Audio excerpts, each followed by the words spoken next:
Welcome back to State of the Union. House Republicans passed a debt ceiling bill with significant spending cuts this week meant to kick off negotiations with Democrats. But it's not clear where we go from here. Here with me now to help answer that question is House Republican Whip Tom Emmer. Thank you so much for joining me this morning, sir. President Biden, as you know, is still saying he is not going to negotiate over the threat of hitting the debt ceiling and a catastrophic default.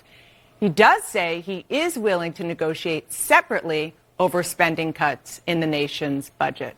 What's wrong with that? Well, actually, he doesn't have to negotiate. The Republicans in the House, led by Kevin McCarthy, have passed the solution. And I take a little issue, Donna, with the cuts language that the media likes to use all the time. This is a transformational bill. It would limit spending. The savings in it would be close to $5 trillion over the next 10 years. And it starts out by taking a Joe Manchin idea of going back to FY22 budget levels, which I might remind all your viewers was passed by President Biden and Nancy Pelosi. It was just 4 months ago that the numbers they're talking about, and then cap growth at 1% over the next decade. It would save you almost $3.5 trillion. So to keep calling these cuts, this is really spending reforms that will put this country on a better path. And by the way, prevents us from defaulting on our debt. So our recommendation is we passed it through the House, take it up in the Senate and pass it. It can be the same thing at once. There are reforms, there are savings, but it is also cutting in several ways to get there. I want to go back to what you said about the fact that you passed it. Yes, you passed this bill that we were just talking about, but you know that's dead on arrival in the Senate. It just is. So, and you know that there's no way that the president is going to accept what you just put out there. So where are you on the notion of how to sit down with the president and what the parameters are of those negotiations?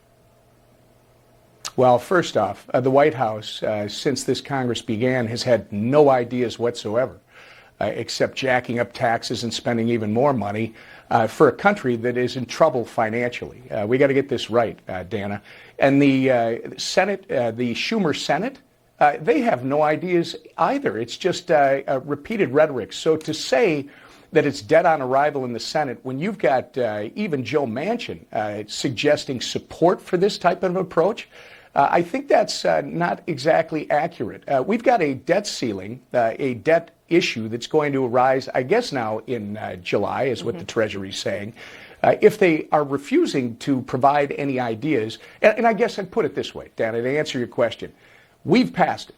You now have the solution that is good for all of America and Americans. Pass it if you don't have any ideas. If you don't like something in it, if you have ideas of your own, our speaker is more than willing, I'm sure, to listen to those. Outside of the debt ceiling, meaning the question that people are watching want to know the answer to is, can you guarantee as a leader in the United States Congress that the United States of America will not default on its debt? I can, assuming that our president and the Schumer Senate recognize the gravity of the problem. This is no longer about politics. We have passed a debt ceiling solution. We will not, House Republicans will not allow America to default on its debt. We showed that last week. The solution is in the Senate right now. Again, you pass that solution, that solves the problem. But by the way, where the president's going to get into it with the House is going to be over the appropriations process, because this is not the end of the job.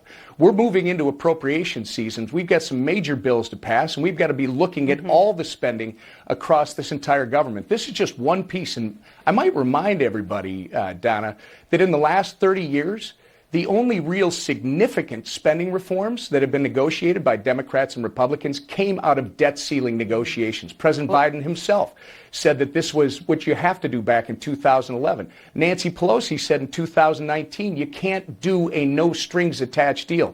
Again, Kevin McCarthy and House Republicans have given you the solution. The Schumer Senate should take it up and pass it. And if you don't like it, then I suppose your next step is to start to talk to our speaker and tell him what you would like to change so that you make sure we don't default on our debt. House Republicans have already done that. Let me just quickly look deep inside what you did get passed this past week. The bill would cut all non-defense discretionary funding by 22%. That is a lot of money. And I want you to look at what the administration said it would mean just for your home state of Minnesota. Thousands would lose food, they say, rental assistance. They would pay more for college. Outpatient VA appointments for veterans could be cut. This will make a big difference if what you want, this bill, actually would become law.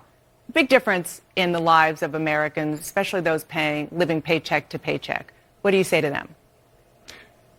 Well, I actually challenge it. You know, you've got a president who was just told by the Washington Post that his claims on the deficit get 22 Pinocchios. They're just not true. And what you just said is just not true either, because you should scrutinize what the administration is talking about. What we did was you go back to FY22 baseline budgeting, Donna. That's just 4 months ago. That's just last year. And the budgeting, the level we're talking about was passed by Joe Biden and Nancy Pelosi. So to suggest that House Republicans are doing something now, when you passed it just last year, and this was the numbers you were living under, that just isn't accurate. What this would do is this would be transformational. It would put this country on a trajectory where we can start to address our budget deficit. We're spending $1.29 for every dollar we're bringing in, Dana. This does not end well unless we start to fix this problem. So just to underscore before we go, the cuts that I just laid out came from the administration. This is what they claim. You're saying that just is not true? And this is a hypothetical, theoretical question because what you passed, as we said, is ultimately not going to become the law of the land, but these are very specific cuts that they put out there. Again, I know that's your opinion. I would hope this becomes the law of the land. And the use of cuts, these are spending reforms. And all we're doing is going back to the Biden-Pelosi budget of last year, that limit. And then with Joe Manchin's suggestion, limiting growth over the next decade by 1% annually. That's entirely reasonable. And by the way, we aren't having any substance coming from the White House, Joe Biden, or Chuck Schumer's Senate saying, look, this is what we should do to solve the debt ceiling. Kevin McCarthy and House Republicans have given you the roadmap of how to do that. Okay. You don't have any ideas? Let's protect this country and Americans by not defaulting on our debt. Just take the bill we passed last week, Dana. Make it law.